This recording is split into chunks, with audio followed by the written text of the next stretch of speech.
Olá, pessoal. Meu nome é Luiz Gustavo Tardem, sou advogado, professor de Direito Processual Civil e hoje eu falo de um tema bastante relevante na execução da obrigação de pagar a quantia certa, no cumprimento de sentença lá do 523, que é justamente a penhora de salário.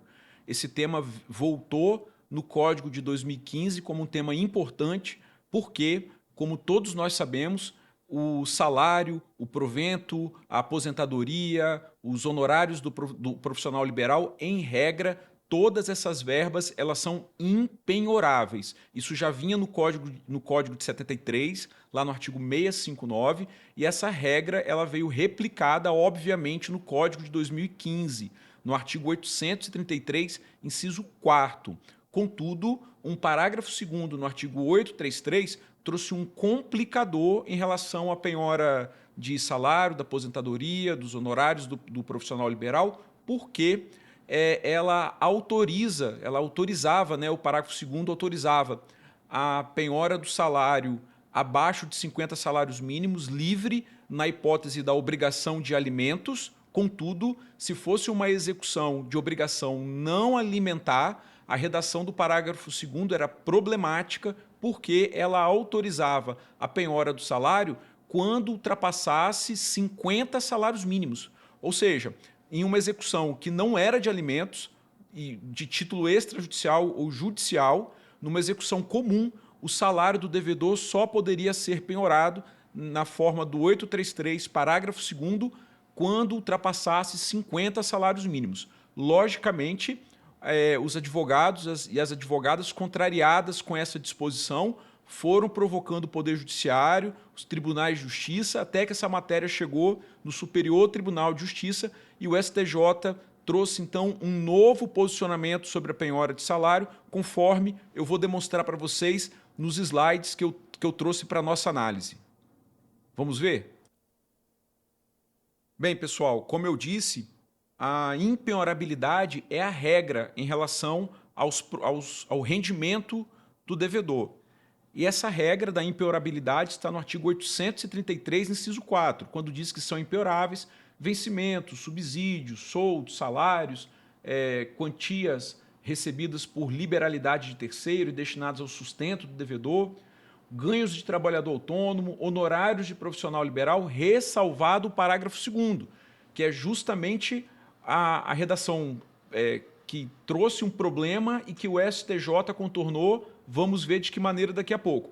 E o parágrafo 2º ele fala, olha, os dispostos no inciso 4 e 10, que cuida do investimento, de poupança em investimentos até 40 salários mínimos, não se aplica a hipótese de penhora para pagamento de prestação alimentícia, ou seja, nas execuções de alimento ou no cumprimento de uma decisão que fixou alimentos, o juiz poderia fazer a penhora do salário do devedor, independentemente do valor que ele recebe, ressalvado o 528 e o 529, que limitem até 50% do recebimento do devedor. Então, voltando aqui ao parágrafo 2º, era permitida a penhora de salário, independentemente do valor em execução de prestação alimentícia, independentemente de sua origem, bem como as importâncias excedentes a 50 salários mínimos. Ou seja, como eu falei no início do vídeo, naquela execução que não tinha obrigação alimentícia envolvida, o juiz poderia determinar a penhora nas importâncias excedentes a 50 salários mínimos. Essa matéria chegou ao Superior Tribunal de Justiça e o STJ está aqui embaixo no vídeo, na Corte Especial, no recurso especial 1.815.055, ele trouxe um entendimento, uma interpretação que segue a linha desse julgado bem recente que eu coloquei aqui na tela para vocês. Eu trouxe aqui um julgado recente, um agravo interno no RESP, 2.035.636, relator ministro Humberto Martins, e qual é o atual posicionamento do STJ em relação à possibilidade da penhora do salário. Item 1 da ementa. É possível a penhora de parcela do salário do devedor, ainda que fora das hipóteses estritas descritas no 833, parágrafo 2º, desde que não afetem o mínimo existencial e a possibilidade de sustento do executado, e o precedente da Corte Especial é esse que está aqui embaixo no vídeo para vocês.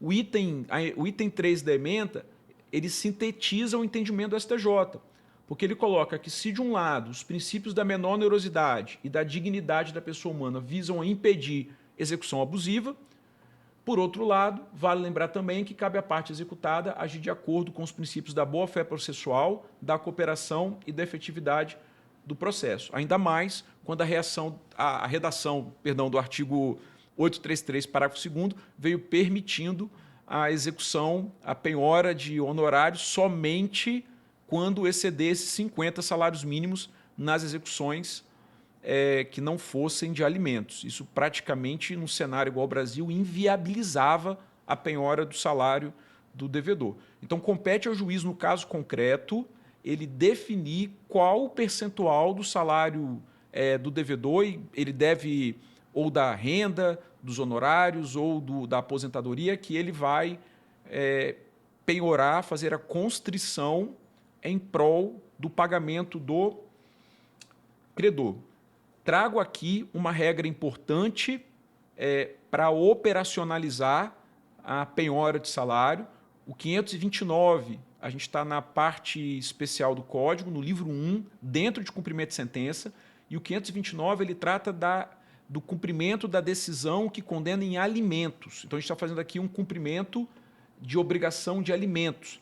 E o 529 ele coloca que quando executado for funcionário público, militar, diretor, gerente, empregado sujeito à legislação do trabalho, o exequente poderá requerer, voltando aqui no 529, ele poderá requerer o desconto em folha de pagamento. Então, se nós temos um executado, vejam vocês, uma execução que não é de obrigação alimentar, uma execução comum, e o executado ele é empregado, ele recebe, ele tem folha de pagamento, ou o executado ele é funcionário público, nós podemos pedir, na forma do 529 que estava aqui na tela, que seja feito o débito direto na folha de pagamento. Voltando aqui para a redação, parágrafo 3º, sem prejuízo do pagamento dos alimentos vincendos, o débito objeto da execução pode ser descontado dos rendimentos ou rendas do executado, de forma parcelada, nos termos do caput deste artigo, contanto que, somada a parcela devida, não ultrapasse 50% dos seus ganhos líquidos. Vejam vocês, pessoal, eu estou pegando emprestada esse mecanismo do 529, esse procedimento da execução de alimentos, do cumprimento que condena alimentos, como uma forma de aplicar na execução de obrigação não alimentar, possibilitando o desconto na folha de pagamento do devedor em prol do adimplemento do credor. Importante que o 529, volto aqui nele, ele coloca que o débito objeto da execução pode ser descontado dos rendimentos ou rendas do executado. Ou seja, nós podemos ter um devedor que ele não tem salário, ele não é assalariado, ele não tem carteira assinada, ele não tem folha de pagamento para o empregador fazer esse trabalho de reter o salário dele e repassar e depositar no processo. Nós podemos ter um profissional liberal que recebe renda de honorários, a gente pode ter um outro tipo de devedor que vende produtos, o presta serviço, recebe a renda dele, mas não tem em salário. Gustavo, quando eu estiver nessa situação, o que eu faço? Qual o procedimento? Eu trouxe aqui para vocês procedimento para a gente seguir quando ele recebe renda e ele não tem uma folha de pagamento específica. Vamos verificar? É a redação do artigo 772 que começa a nos auxiliar em como fazer a penhora da renda do devedor. O juiz pode, em qualquer momento do processo, determinar que sujeitos indicados pelo exequente forneçam informações em geral relacionadas ao objeto da execução, tais como documentos e dados que têm o seu poder. Ou seja, nós podemos usar o artigo 772, inciso 3, para determinar a intimação de sujeitos terceiros que possivelmente pagam renda, têm crédito a pagar ao executado, pedindo para ele informar no processo a renda que ele possui e sob pena até de ele caracterizar fraude à execução se esse terceiro não informar corretamente, ele ser responsável pelo débito, veremos a seguir. O 774 também pode nos auxiliar na penhora da renda do executado. Considera-se atentatória à dignidade da justiça a conduta comissiva ou omissiva do executado que, inciso 5, intimado, não indica ao juiz quais são e onde estão os bens sujeitos à penhora, os respectivos valores, nem exibe prova de sua propriedade. Ou seja, nós podemos usar o inciso 5 do 774 para pedir ao juiz que intime o próprio executado para indicar de quem ele tem dinheiro a receber. Mas, Gustavo, é óbvio que o executado não vai fazer essa indicação. Se ele não fizer a indicação e nós descobrirmos a renda dele, o parágrafo único, leiam aí, determina multa de até 20% do valor da execução, se nós descobrirmos e comprovarmos isso no processo. Então, é muito sério o executado intimado que não apresenta a renda que ele possui. Embora ele possa fazer isso, mas vai ficar correndo o risco da aplicação dessa multa muito elevada.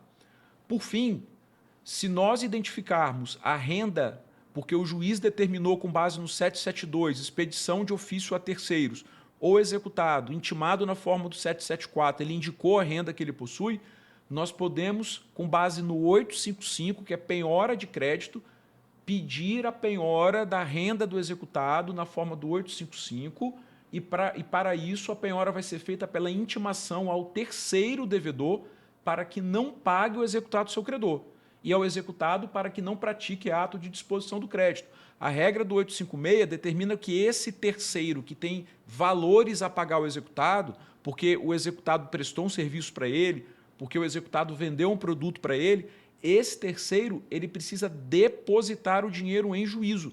E se ele não depositar o dinheiro em juízo porque ele está agindo em conluio com o executado, o 856 coloca que esse terceiro não se desincumbe da obrigação, ele fica vinculado nela, porque ele está cometendo fraude, então esse pagamento ele é ineficaz para o processo. Então é muito sério mesmo os terceiros, quando são intimados pelo juízo para dizer se tem crédito a pagar ao executado, dizem que não tem.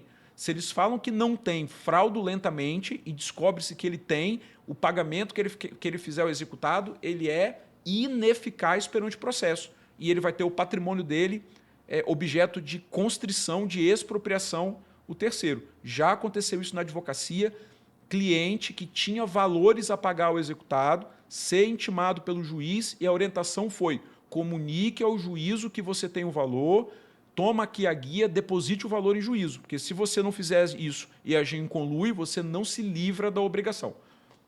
Fazendo então, pessoal, aqui um resumo. A regra é que a penhora do salário ela é impenhorável, perdão, o salário ele é impenhorável, é a regra do artigo 836, inciso 4 e o parágrafo 2º.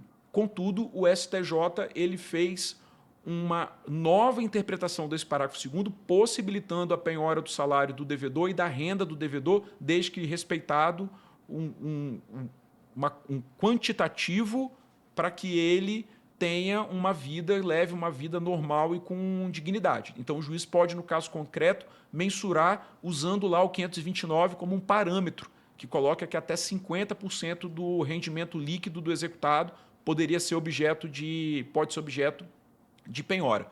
Bem, se ele tem folha de pagamento, é mais fácil, porque já pede para o empregador fazer a retenção na folha de pagamento na forma do artigo 529. Se ele não tem fonte de pagamento, artigo 772, vamos pedir a intimação de quem nós entendemos que tem renda para pagar para o executado. 774, pedir a intimação do próprio executado, que se não pagar, se submete a uma multa de 20%. E, por fim, o artigo 855, detectada a renda, a gente pede a penhora daquele crédito que o terceiro tem a pagar ao executado, na forma do artigo 855 e 856. E se o terceiro não fizer o depósito em juízo, agindo em conluio com o executado, ele não se exonera da obrigação, ele segue obrigado ao pagamento. Bem, pessoal, espero que essa exposição tenha sido importante para vocês em relação à penhora do salário e renda do executado e que esses mecanismos também possam servir para o melhor funcionamento das execuções. Até o próximo vídeo.